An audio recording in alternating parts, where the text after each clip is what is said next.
Assalamualaikum warahmatullahi wabarakatuh. Jumpa lagi bersama Kak Iman tentunya di channel Kelas Mandiri. Selamat datang di Kelas Mandiri. Nah, sebelum kita memulai, marilah kita berdoa terlebih dahulu. Berdoa menurut agama dan keyakinan masing-masing. Berdoa dimulai.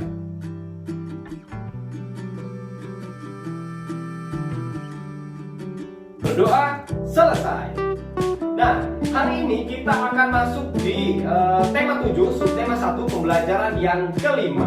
Nah, kemarin Kak Iman sudah mengikrarkan Sumpah Pemuda. Nah, hari ini kita akan masuk di pembelajaran di dampak peristiwa Sumpah Pemuda itu sendiri. Nah, langsung saja kita bahas berikut ini. Dampak peristiwa Sumpah Pemuda 1928. Nah, pada tanggal 28 Oktober 1928, suatu tekad yang sangat penting bagi penguatan konsep wawasan kebangsaan Indonesia telah diikrarkan.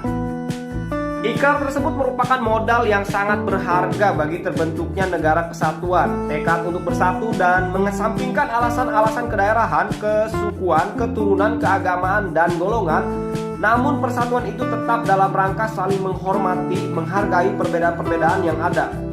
Kesemuanya bersatu padu melebur dalam ikrar Sumpah Pemuda. Nah, sejak peristiwa Sumpah Pemuda 1928, dunia dikejutkan oleh kemampuan dan kebulatan tekad bangsa Indonesia untuk bersatu padu dalam sebuah ikatan kebangsaan, adik-adik.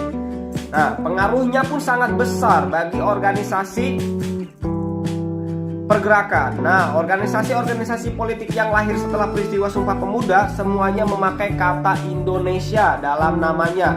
Begitupun dengan organisasi yang masih bersifat kedaerahan, mulai memproses untuk bersatu dalam satu wadah, yaitu organisasi Indonesia Muda. Adapun tujuannya adalah untuk mempererat tali persatuan segenap pemuda yang berbangsa, berbahasa, dan bertanah air Indonesia. Nah, peristiwa Sumpah Pemuda telah membawa kesadaran dalam diri setiap orang akan pentingnya kesatuan dan kesatuan dalam sebuah bangsa. Penyatuan berbagai sifat kedaerahan menjadi sifat nasional terus dilakukan. Peristiwa Sumpah Pemuda menegaskan rasa senasib sepenanggungan sebagai satu bangsa. Rasa inilah yang kemudian menyebabkan timbulnya semangat persatuan untuk membentuk sebuah negara kesatuan.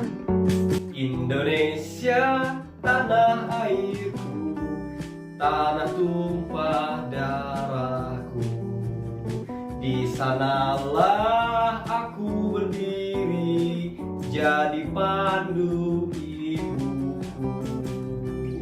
Nah, adik-adik tahu gak tadi lagu yang dinyanyikan oleh Kak Iman itu merupakan Indonesia Raya yang secara yang diciptakan oleh W.R. Supratman dan diakui dan disahkan sebagai lagu kebangsaan Indonesia pada peristiwa Sumpah Pemuda 1928. Nah, silakan untuk adik-adik lanjutkan dan nyanyikan sampai selesai, lalu dikirim tugasnya melalui Google Classroom. Nah, selanjutnya kita masuk di pembelajaran atau di peristiwa Mengembun dan Menyublin. Langsung saja simak penjelasannya berikut ini. Let's go. Peristiwa Mengembun dan Menyublin, selain peristiwa mencair, membeku, dan menguap yang sudah Kak Iman jelaskan di beberapa pembelajaran yang lalu, masih terdapat dua peristiwa perubahan wujud benda, yaitu perwujudan benda yang dimaksud adalah mengembun dan menyublim. Nah, mengembun adalah peristiwa perubahan wujud gas menjadi cair.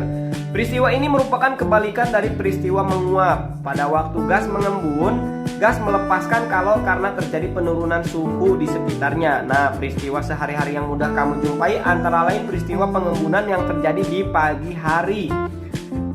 Meskipun pada malam sebelumnya tidak terjadi hujan, tetapi pada pagi hari terdapat tetesan air pada tanaman yang berada di luar. Kamu juga dapat menjumpai beberapa tempat terasa lembab oleh air. Nah, peristiwa mengembun ini terjadi karena uap air dalam udara menyentuh permukaan seperti permukaan daun atau permukaan yang lainnya. Lalu, menyublim. Menyublim merupakan peristiwa perubahan wujud zat padat menjadi gas. Mengkristal adalah perubahan wujud gas menjadi padat. Nah, peristiwa lenyapnya kapur barus atau kamper yang diletakkan di dalam lemari sering dijadikan contoh peristiwa menyublim. Nah, contoh peristiwa ini terjadi pada saat uap iodium yang mengkristal menjadi padatan padat saat didinginkan pada suhu tertentu. Oke, demikianlah pembelajaran hari ini. Kurang dan lebihnya Kak Iman mohon maaf, dan jangan lupa untuk ajak teman-teman dan keluarganya untuk bergabung di channel Kelas Mandiri.